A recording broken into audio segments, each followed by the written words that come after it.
eelsõitudes sain teise aja nagu. Et eesmärk oligi, et saada eest rea startida. Esimene poolfinaal läks päris hästi, et rada oli hea, ei kurda ja õnnestus teiseks sõita. Siis teises poolfinaalis otsustasin, et proovin esimeseks saada.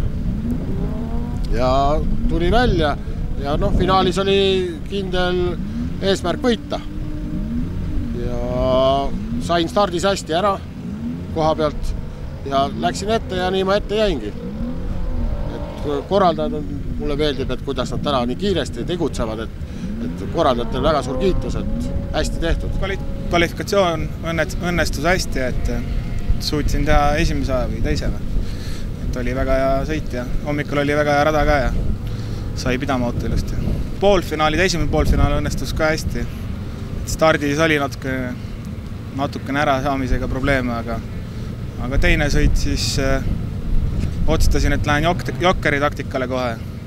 Aga kuna jokker oli aeglasem, siis natuke kaotasin aega ja auto natuke tehniliselt puterdama hakkas ja et ei sõitnud hästi. Finaali jokker oli ka, et läksin natuke pehme peale ja üldse tänane ilm on selline, et sula ja pehmet palju oli. Aga muidu oli finaali sõit täitsa ja mõnes kohas ikka vajusin pikaks, aga muidu oli täitsa enam-vähem.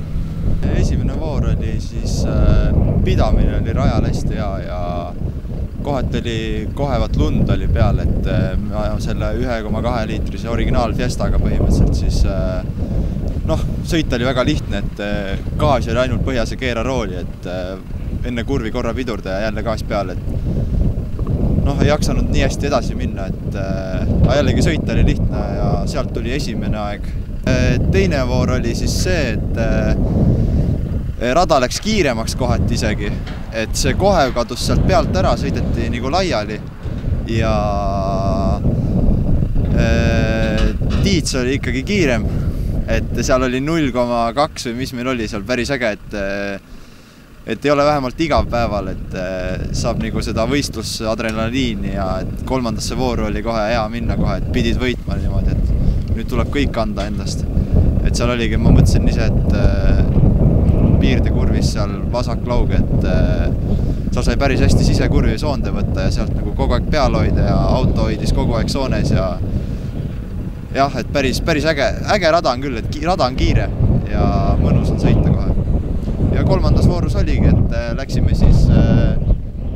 siis kõik andma endast, et mis mul seal kaotada oli, et oligi mõlemal olid esimese koha punktid käes, et kolmas voor otsustas siis ja